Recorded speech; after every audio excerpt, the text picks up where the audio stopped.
गिनतियाँ बच्चों को ही नहीं, बड़ों को भी सीखनी चाहिए।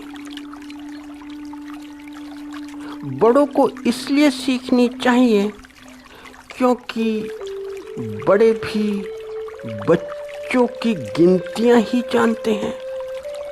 जैसे बच्चे गिनते हैं वैसे ही बड़े भी गिनते हैं। तो फिर बच्चों और बड़ों में भेद क्या रहा? और जो बड़ा बच्चों की गिनतियां जानता है तो इसका तात्पर्य हुआ क्या? तो इसका तो यही तात्पर्य हुआ कि बच्चों की गिनती जानता है तो फिर वह बड़ा भी बच्चा है, बड़ा नहीं है। तो बच्चों की और बड़ों की गिनती में भेद है, क्योंकि बच्चे तो गिनती सीखते हैं संसार के लिए, क्योंकि अभी संसार में उतरे ही नहीं, क्योंकि संसार में अभी उतरना है। वे अभी उतरने को हैं, उतरने वाले हैं। इसीलिए तो ही तो बच्चे बच्चे हैं। तो ही तो जो बच्चों की गिनतियां हैं वे गिनतियां बड़ों के लिए बिल्कुल भी नहीं हैं। क्योंकि बड़े कौन हैं? तो बड़े तो वो हैं कि जो संसार में उतर चुके हैं, जो संसार में उतरकर देख चुके हैं। तो अब उनकी गिनती बच्चों जैसी नहीं होनी चाहिए। अब तो उनकी गिनती ऐसी होनी चाहिए कि जो कि गिनती के भी पार पार हो।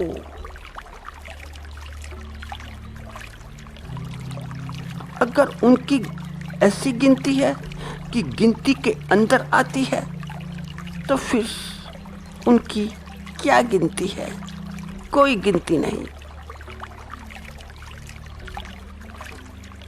और गिनती सारी की सारी जीवन में होती है। फिर चाहे बच्चों की गिनती हो या बड़ों की गिनती हो। और जीवन बड़ा बड़ा विराट है, बड़ा विराट। और विराट इसलिए है क्योंकि जीवन का मूल तत्व अस्तित्व है। और जहाँ अस्तित्व है तो वह विराट तो होना ही चाहिए। और जहाँ अस्तित्व है फिर वहाँ कोई गिनती भी नहीं होनी चाहिए। फिर वहाँ कोई गिनती नहीं होती है। और अस्तित्व तो यत्र तत्र है, सब जगह है, सर्वत्र है। मगर वह मन जो ऐसा जानता है कि जैसे चांद जानता है, कि जैसे पृथ्वी जानती है,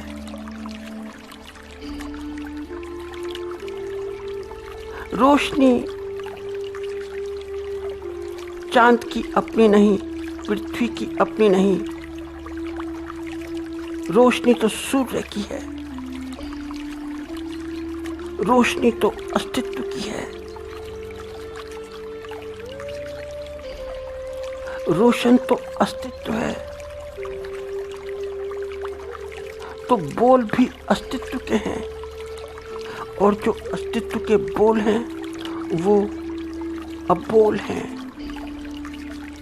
वो जो अस्तित्व की बोली है वो अबोल की बोली है।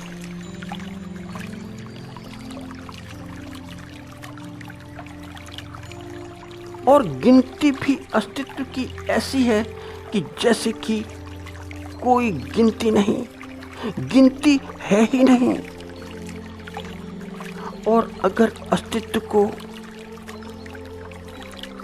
मैथ्स की लैंग्वेज में बोलना हो तो काउंटिंग फिर शुरू हो ही नहीं सकती है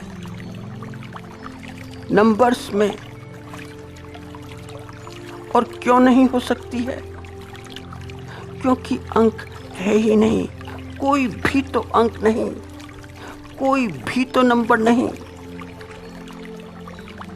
मगर मैथमेटिकल एक्सप्रेशन देना हो तो ऐसा दिया जा सकता है अस्तित्व का एक्सप्रेशन कि ना तो एक और ना दो, क्योंकि हमारी गिनती तो एक और दो से ही शुरू होती हैं। हम तो शुरू एक से ही करते हैं और फिर दो।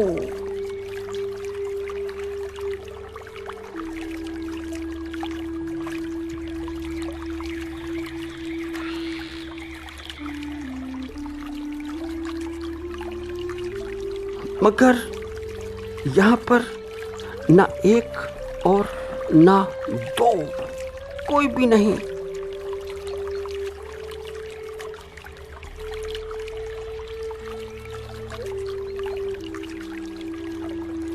तो ही तो हिंदू बड़े बड़े गहरे हैं, बड़े तत्वदर्शी हैं, क्योंकि एक्सप्रेशन गिनती में हो ही नहीं सकता।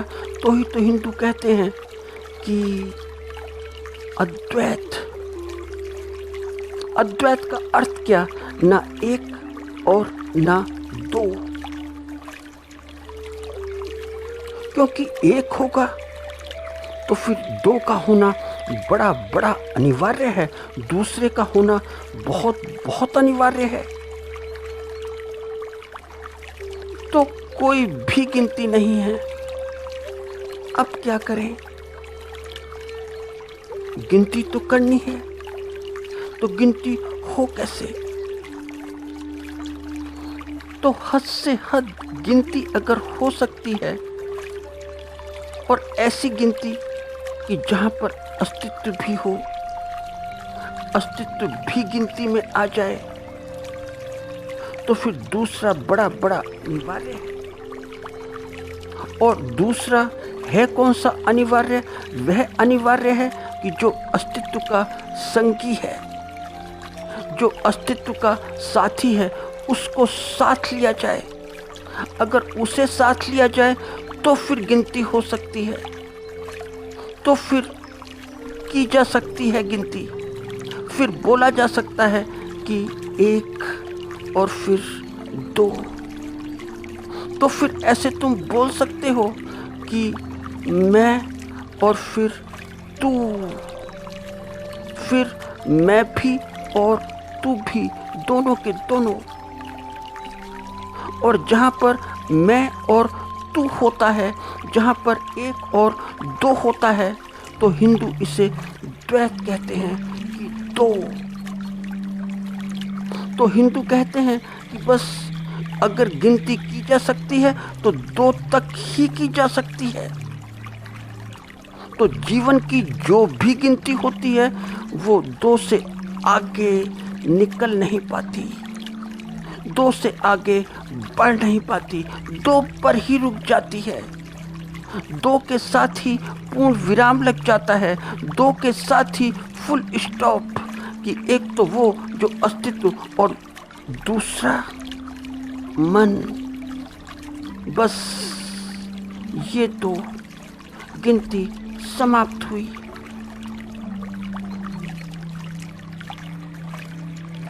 मगर ऐसा होता नहीं है। और क्यों नहीं होता है? क्योंकि हम अस्तित्वगत होकर जीते नहीं हैं।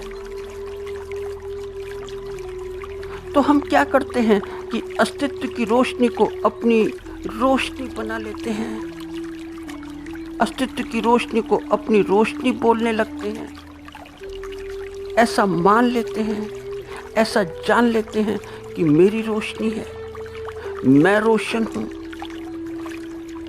और जहाँ पर मनुष्य ऐसा जीता है कि रोशनी मेरी है, जैसे कि कोई चांद मान ले कि रोशनी मेरी, कि प्रकाश भी मेरा, सूरज का नहीं। सूरज कौन? सूरज कहाँ से आया? जैसे कि धरती मान ले कि उजाला मेरा। सूरज कौन?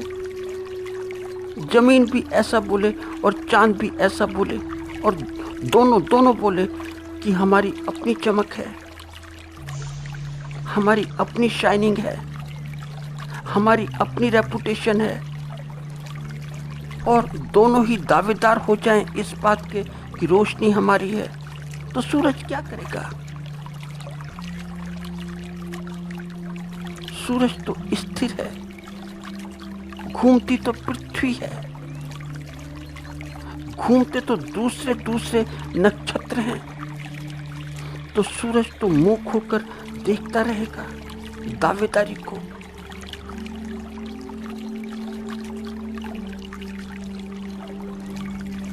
तो फिर होता क्या है? होता ऐसा है कि जैसे ही अस्तित्व को छोड़ा जाता है, जैसे ही अस्तित्व तुम छोड़ते हो, छोड़ देते हो, ध्यान रखना कि तुम छोड़ते हो, अस्तित्व तुम्हें नहीं छोड़ता, छोड़ते तुम हो।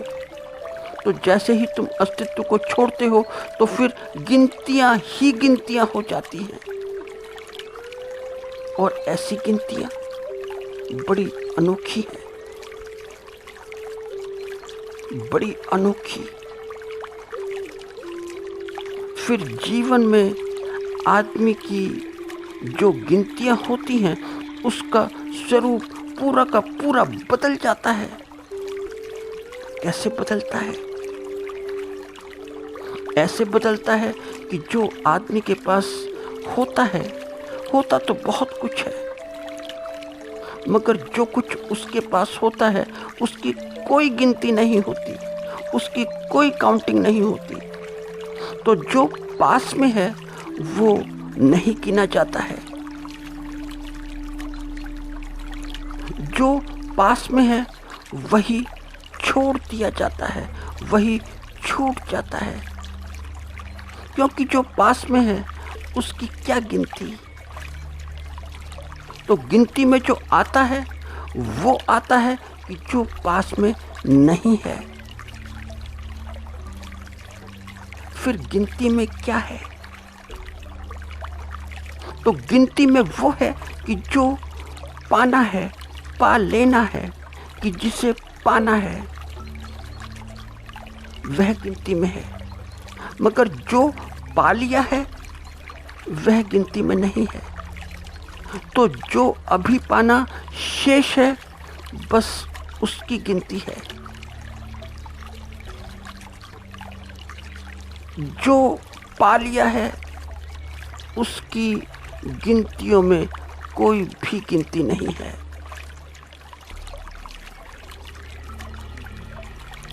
और याद रखना कि जीवन की गिनती ऐसी नहीं है कि जैसे कि मशीन की गिनती होती है, जैसे कि गिनतियों की लैंग्वेज मशीन की है।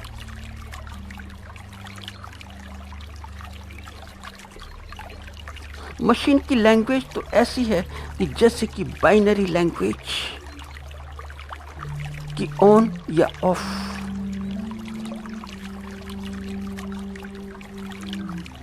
जैसे कि ऑक्टल लैंग्वेज 8 तक जाती है।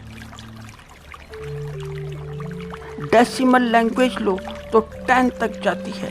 हेक्साडेसिमल लो तो 16 तक जाती है। ये सब मशीन लैंग्वेज है, मशीनरी लैंग्वेज है। नहीं, ऐसा नहीं। और ऐसा क्यों नहीं? क्योंकि ऐसा इसलिए नहीं कि आदमी मशीन नहीं है। ये सारी की सारी लैंग्वेज यंत्रों के लिए तो ठीक है, और उस आदमी के लिए भी ठीक है कि जो कि यंत्रवत है, जो कि यंत्र जैसा हो गया है, जो कि मशीन बन गया है, तो फिर आदमी की भाषा वैसी ही हो जाती है और गिनती भी वैसी हो जाती है कि जैसे कि यंत्र की है। तो जीवन में यह भी अपने ख्यालों ख्यालात में रखना चाहिए कि यंत्र सुविधाओं के लिए हैं, बस कि टाइम की सेविंग हो जाए, अपने जीवन के लिए थोड़ा समय मिल जाए। ये कोई स्टेटस सिंबल की बात नहीं है। तो यंत्र आदमी के लिए है, मगर यंत्र आदमी के लिए, यंत्रों के लिए आदमी नहीं है।